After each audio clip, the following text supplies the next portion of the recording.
اعوذ باللہ من الشیطان الرجیم بسم اللہ الرحمن الرحیم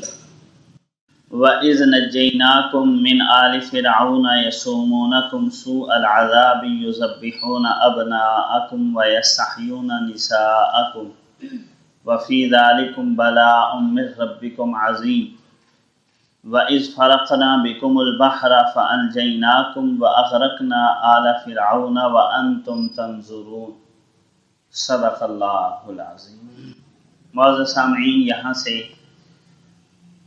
اللہ تعالیٰ نے بنی اسرائیل کے اوپر جو انعامات کیے، جو احسانات کیے، ان کا تفصیلی تذکرہ شروع ہو رہا ہے۔ گزشتہ آیات کے اندر کچھ اجمالاً ان کو اللہ تعالیٰ نے اپنی نعمتوں اور احسانات کے تذکرہ کر کے ایمان کی دعوت دی، اور یہاں سے اب تفصیل اللہ رب العزت بیان فرما رہے ہیں کہ میں نے تمہارے اوپر یہ انعامات کیے ہیں، یہ احسانات ہیں، اور احسان کا بدلہ یہی ہے کہ محسن کی اطاعت کی جائے اور اس کے منعم حقیقی کو پہچان کر اس کے بھیجے ہوئے پیغمبروں پر ایمان لایا جائے۔ تو فرمایا وَإِذْ نَجَّيْنَاكُم مِّنْ آلِ فِرْعَوْنَ، یاد کرو اس وقت کو جب ہم نے تمہیں فرعون والوں سے نجات دی۔ فرعون مصر کے ہر بادشاہ کا لقب فرعون ہوتا تھا، جس طریقے سے آج کل جو کرسی کے عہدے پر بیٹھتا ہے اسے وزیر اعظم کہتے ہیں، صدر کہتے ہیں، تو اسی طریقے سے اس وقت جو بادشاہ ہوتے تھے مصر کے ان کو فرعون کہا جاتا۔ موسیٰ علیہ السلام کے مقابلے میں جو فرعون تھا وہ ایک تھا یا دو تھے، اس کے اندر بھی تفصیلات ہیں، لیکن اللہ تعالیٰ نے نام ذکر کرنے کی بجائے اس کا منصب ذکر کیا اور اس کا لقب ذکر کیا کہ فرعون والوں سے اللہ تعالیٰ نے تمہیں نجات دی۔ اب فرعون والے بنی اسرائیلیوں کے ساتھ کیا ظلم کرتے تھے؟ تو یہ مصری حکومتیں، بادشاہ جس طرح اپنی رعایا کے ساتھ ظلم و ستم کرتے ہیں، تو مصری فرعونیوں نے بنی اسرائیل کو اسی طرح رعایا بنا کر ہر طرح کی خدمت ان سے لیتے تھے،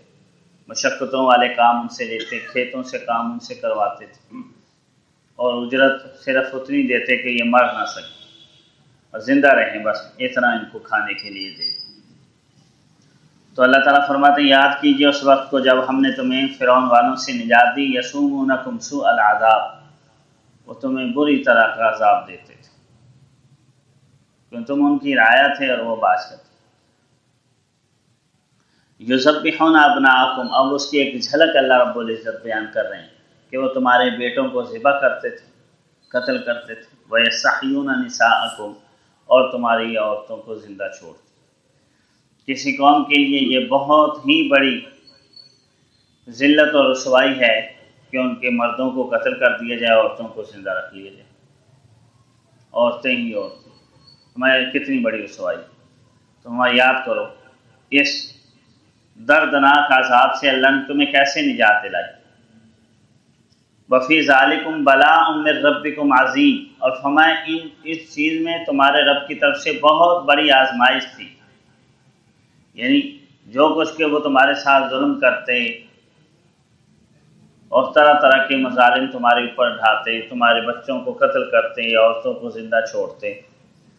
باقاعدہ تورات کے اندر بھی اس چیز کے تذکرے ہیں، ان کی جو کتاب ہے جیسے وہ بائبل کے نام سے پکارتے ہیں، تو اس کے اندر اس کے تذکرے ہیں، اور یہود کے جو مورخین ہیں، تاریخ لکھنے والے، انہوں نے بھی اس چیز کے تذکرے کیے۔ صرف یہ ہے کہ ایک اللہ رب العزت تعریف بیان کرتے ہیں، ایک مورخ تعریف بیان کرتا ہے۔ اللہ تبارک و تعالیٰ کے الفاظ سچائی پر مبنی ہیں اور حقیقت جو ہے وہ بالکل آشکارا کرتے ہیں، اور مورخ سے تاریخ لکھنے میں الفاظ کے انتخاب میں کمی بیشی ہو سکتی ہے۔ اللہ رب العزت جو الفاظ کے انتخاب کرتے ہیں وہ حقائق پر مبنی ہوتے ہیں۔ مثال کے طور پر اس کی ایک جھلک دیکھ لیں، مورخ اور اللہ رب العزت کے بیان کرنے میں کیا فرق ہے۔ مورخ یہ کہتا ہے کہ مصری بنی اسرائیلیوں پر ظلم کرتے تھے، اور اللہ تعالیٰ فرماتے ہیں فرعونی، یعنی ظلم کی نسبت فرعون اور آل فرعون کی طرف کی گئی، آل سے مراد اس کے کرندے، اس کے متاحت، اس کا عملہ، اس کے لاؤ لشکر ہے۔ اور انہوں نے مصریوں کی طرف، مصری تو وہاں کے باسی تھے، باشندے تھے، تو کیا ہر باشندہ مصر کا بنی اسرائیلیوں کے اوپر ظلم کرتا تھا، یا حکومتی عہدوں پر بیٹھے لوگ ظلم کرتے تھے؟ تو قرآن کریم نے تو یہی بتایا۔ علامہ مولانا عبد الماجد دریابادی رحمہ اللہ فرماتے ہیں کہ یہ اس طرح ہی سمجھ لیں جیسے انگریزی قوم اور انگریزی حکومت، تو انگریز حکومت نے مسلمانوں کے اوپر ظلم و ستم کیے، انگریز قوم کا قصور نہیں۔